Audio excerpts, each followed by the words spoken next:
Et bienvenue cher auditeur, c'est Monsieur Massadrien pour vous servir dans ce nouveau podcast spécial pour mon livre Manuel de réussite. Comme vous le savez, sur chaque épisode, on traite un chapitre bien précis du livre et aujourd'hui, nous sommes au chapitre numéro 6 concernant la comparaison qui est une arme à double tranchant, comme apparemment le précise le titre. Effectivement, c'est un chapitre que j'aime beaucoup, tout simplement car il est très d'actualité. Aujourd'hui, qui ne se compare pas? Alors, évidemment, quand je demande aux gens est-ce que tu as tendance à te comparer, etc., ils me disent mais non, je me compare pas, je fais pas ci, je fais pas ça. C'est toujours pareil. C'est toujours les mêmes réponses, etc. Très souvent, et même tout le temps, en fait, c'est inconscient. On n'est pas là en train clairement de se regarder devant une glace et de se dire, ok, là, je me compare à Adrien parce que lui, il a fait ci, il a fait ça. Non, c'est directement dans la tête, c'est un automatisme qu'on met en place. Et se comparer, eh bien, on le fait constamment sur les réseaux sociaux. On le fait constamment. Et c'est très important en tout cas, d'en prendre conscience, de s'en rendre compte, parce que la comparaison, comme je l'explique dans le titre, c'est une arme à double tranchant. Alors pourquoi une arme à double tranchant? C'est très simple. La comparaison va nous permettre de voir, en tout cas de mettre en lumière peut-être quelque chose que l'on n'apprécie pas chez nous. On a tendance à se comparer à quelqu'un qui fait ou qui est quelque chose que nous, on aimerait avoir, faire ou être. Ça peut être très très bête. Des fois, je peux aimer, j'aime, oh là là, moi j'ai une voiture pourrie et lui il a une belle voiture. Lui il a un super beau corps et moi j'ai un corps fané. Elle, elle est riche, elle a un beau travail, elle voyage et moi j'ai pas un bon travail, je voyage pas. Voilà. Ça peut être vraiment mais tout et n'importe quoi. Et la comparaison, elle peut nous amener très souvent à adopter des comportements nocifs pour nos relations. Je parle évidemment de la jalousie et de l'envie. Alors, c'est pas le problème, la jalousie et l'envie, ce n'est pas le problème. Je répète bien que là, le problème, ce n'est pas l'action, c'est l'attitude que j'ai vis-à-vis de ces actions. C'est-à-dire qu'envier et jalouser quelqu'un, c'est quelque chose que tout le monde fait. Mais le souci, c'est que l'envie et la douleur qu'on reçoit, en fait, lorsque l'on envie quelqu'un que l'on vit, elle met juste en lumière une frustration, un dénigrement qu'on a pour nous, en constatant que l'on n'a pas, que nous ne faisons pas ou que nous ne sommes pas ce que l'autre a fait ou est. Et quand on n'arrive pas à le gérer, ça, on a tendance à critiquer, à juger, à dénigrer, alors qu'on pourrait très bien, se servir de cette jalousie et de cette envie comme un moteur pour aller vers ce que l'on veut. Et c'est là, en fait, que vient tout le chemin, toute l'idée de s'inspirer plutôt que de se comparer. Quand je vais regarder quelqu'un, quand je commence à envier peut-être quelqu'un, etc., il faut se poser les bonnes questions. Alors, je ne vais pas tout vous citer dans le livre parce que c'est un chapitre qui est vraiment intéressant. Je vais juste relever quelques points parce qu'il y a une situation que j'ai fait avec... moi, j'enviais beaucoup les gens qui avaient des belles voitures. Voilà. Et en fait, j'explique comment j'ai réussi en fait à switcher cette envie et cette jalousie-là que je vivais en quelque chose en fait de très positif où je me suis libéré en fait de comment dire, c'est pas d'une contrainte mais de ouais voilà, d'un petit poison qui était là constamment à m'appuyer dessus là dès que j'avais un ami qui avait une belle voiture là, d'une petite frustration que je vivais. Voilà. Moi là aujourd'hui je vais me concentrer principalement et vous partager la comparaison qu'on peut faire de quelqu'un au niveau du être parce que c'est là le plus important en fait.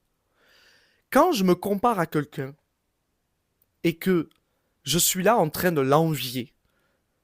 Imaginons, je trouve quelqu'un de beau. Je trouve quelqu'un de déterminé, par exemple. Oh, je trouve que cette personne-là, elle est déterminée dans son travail. Cette détermination au travail, c'est quelque chose que l'on a déjà en soi, mais qu'on ne met pas assez en lumière, ou que l'on pense complètement, pas inactif, mais pas du tout ancré en nous. Alors que c'est l'inverse. Cette détermination au travail, on l'a aussi. Mais on n'arrive pas assez à la mettre en lumière. Et c'est ce qui fait qu'on a tendance à la remarquer chez quelqu'un et à envier ça. Et ça peut être pour absolument tout et n'importe quoi. Quand je trouve quelqu'un de beau, ça veut dire que moi aussi je suis beau.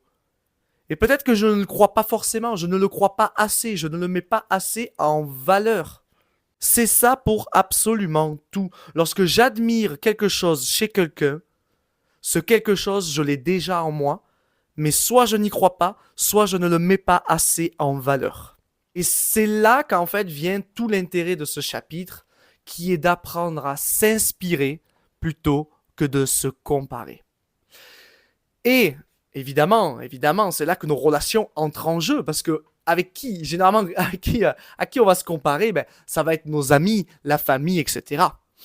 Moi, j'ai des amis, j'en ai un notamment, je lui passe le bonjour à Valentin. Je sais qu'il va m'écouter, donc il pourra se sentir concerné là-dessus. Avec Valentin, on a comme une sorte de compétition un peu saine, que ce soit par rapport au sport, que ce soit par rapport au travail, que ce soit par rapport au projet, etc. Et c'est quelque chose où moi, très souvent, j'ai pu l'envier sur certains points. Et c'est là, en fait, qu'il faut arriver à être intelligent, parce que souvent, on a des gens dans des relations amicales comme ça, qui au moment où ils vont envier quelqu'un ou la jalouser, ils vont de suite critiquer, dénigrer la personne, parce que tout simplement, ils ne croient pas assez en eux pour arriver à avoir, à faire ou à être ce qu'ils envient chez l'autre. Moi, je sais que chez Valentin, il y a plein de choses que j'ai pu envier, etc. des fois, mais des fois, c'est des trucs tout bêtes. Très, très, très simples. Et ça me le fait avec lui, comme avec d'autres personnes et tout.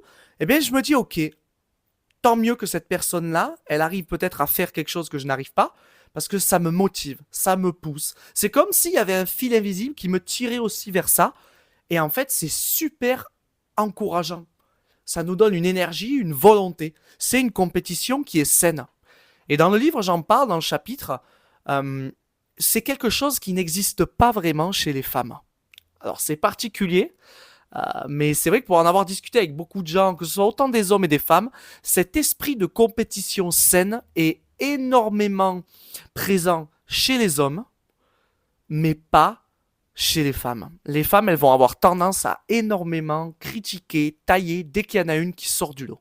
Et c'est pour ça que beaucoup de femmes qui sont confiantes, qui dégagent une certaine énergie, qui sont dans leur masculin, etc., eh ben, elles ont généralement le même discours. Moi, j'ai que des amis hommes parce qu'en fait, je m'entends pas avec les filles. Et pourquoi? Parce qu'elles ont un côté masculin plus développé, cet esprit, entre guillemets, pas entrepreneuriat, parce que ça part dans le délire un peu entreprise, etc. Non, elles ont cet esprit masculin de passage à l'action, d'initiative, etc. Ce côté, je prends les choses en main, je me prends en main et j'y vais. Et il y a beaucoup de femmes chez qui ça dérange ça. Ce qui est tout de même fort dommage, parce que du coup, c'est une compétition saine. C'est ça, c'est vers ça qu'il faut aller. Parce que c'est grâce à son entourage-là qu'on va pouvoir avancer beaucoup plus efficacement, avec plus de motivation, surtout quand ça devient dur. Ça nous met des fois un petit coup de pied au cul, tranquillou, pour aller se bouger et passer à l'action. Donc n'oubliez pas que ce n'est pas l'envie ni la jalousie le problème, c'est ce que l'on en fait. Moi, ça m'est arrivé de jalouser des amis. Ça m'est arrivé plein de fois et ça va continuer à m'arriver. Ça m'est arrivé d'envier des amis et ça va continuer. Ok, qu'est-ce que je fais avec ça? J'ai pas de temps, j'ai l'intelligence de comprendre que ça ne sert à rien de dénigrer l'autre. Par contre, le plus important, c'est moi. Qu'est-ce que j'envie exactement chez la personne? Elle a une stabilité que j'envie? Ok. Stabilité sur quel plan? Financière? Ok. Comment ça? Comment moi je peux aller vers ça? Est-ce que les projets que je fais actuellement ou le choix peut-être de quitter mon travail va vers cette stabilité? Oui, ok, tant mieux. Non, pourquoi? Bon, ben c'est temporaire parce que je suis en train de quitter mon travail, je veux aller vers une autre stabilité, etc. En fait, il y a une conversation à faire avec soi-même, tout simplement. Il y a une conversation à faire avec soi-même pour arriver à canaliser tout ça et tout simplement à trouver ben, quelle est la frustration personnelle qui se cache derrière cette envie et cette jalousie. Et bien souvent, en fait, cette conversation-là va nous permettre de prendre conscience que peut-être que cette stabilité je vais y arriver, pas une stabilité au niveau de l'élocution apparemment, cette stabilité financière, c'est pas que je ne peux pas l'avoir, c'est que je ne veux pas l'avoir pour l'instant parce que je suis en direction, j'ai pris d'autres chemins qui ne sont pas forcément propices à une stabilité financière pour le moment. Et ça, c'est très, très important. Ce n'est pas parce qu'on ne peut pas, c'est parce qu'on ne veut pas. Et ça s'applique à énormément de choses. Et cette comparaison-là, en tout cas cette inspiration comme j'appelle, parce que pour moi la comparaison, j'associe vraiment ça à quelque chose de plutôt négatif. On va chercher à se comparer, est-ce que je suis mieux que l'autre ou moins bien que l'autre, etc. Soit on se méprise, soit on dénigre l'autre par souci d'orgueil, etc.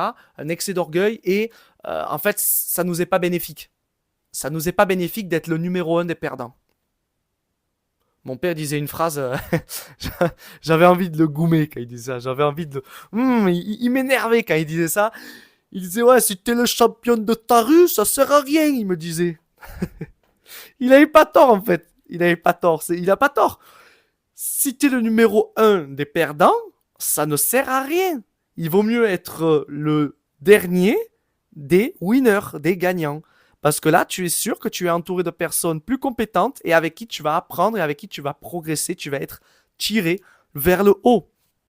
Donc prenez vraiment le temps de vous poser ce genre de questions quand vous vous comparez ou alors vous commencez à envier quelqu'un.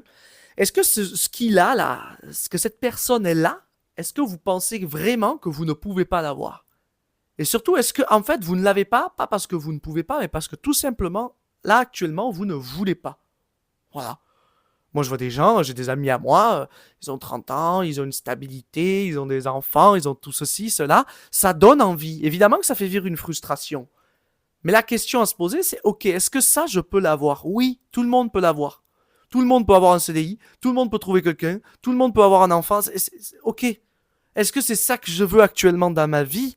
Ben là, actuellement, non. Parce qu'il y a telle condition, telle chose, telle chose, telle chose, telle chose. Tout simplement. En fait, le secret dans la vie, c'est de regarder un peu ce que les autres font autour, de regarder ce qui est intéressant et ce qu'il y a à apprendre, à y gagner, et ensuite je mets mes œillères là, comme un cheval, et je vais tout droit, je regarde plus sur les côtés. Parce qu'à force de regarder ce qui se fait autour, et notamment sur les réseaux sociaux, on a tendance à se décourager, à se miner, à trop se comparer. Et on sait pertinemment que sur les réseaux sociaux, les gens ne montrent que le meilleur d'eux-mêmes. J'en ai parlé lors du premier épisode. Des fois, on a tendance à se comparer, à envier certains, je sais pas, pour ma part, c'est certains coachs, certains consultants, certains thérapeutes, etc. Et quand tu découvres en fait la personnalité, la personne, ce qu'elle vit, en fait, tu te dis, wow, mais là, il y a 70% de sa vie, j'aimerais pas du tout l'avoir, en fait. Et je suis très bien comme je suis. Ça veut pas dire qu'il faut se contenter de peu. Non, il faut toujours aller chercher plus, mais il faut apprendre aussi à se satisfaire avec ce qu'on a, parce que c'est très important. C'est le secret d'une vie en fait épanouie, d'être satisfait de ce que l'on a, et de chercher évidemment à vouloir plus, si on veut plus sur le plan professionnel, le plan relationnel, etc., peu importe le domaine. Et je vais finir avec une dernière notion très importante. Rappelez-vous bien que l'herbe n'est pas plus verte ailleurs. L'important, c'est vous et vous seul. Votre chemin, votre route, votre évolution. Les autres autour ne sont là que pour vous inspirer si vous le souhaitez, ou bien vous ralentir si vous vous dénigrez face à eux. Alors si vous voulez en apprendre plus à ce sujet-là, je vous invite à vous octroyer, à vous procurer Manuel de réussite qui est disponible sur Amazon, format papier Kindle. Je vous dis à très vite pour un prochain épisode, les amis.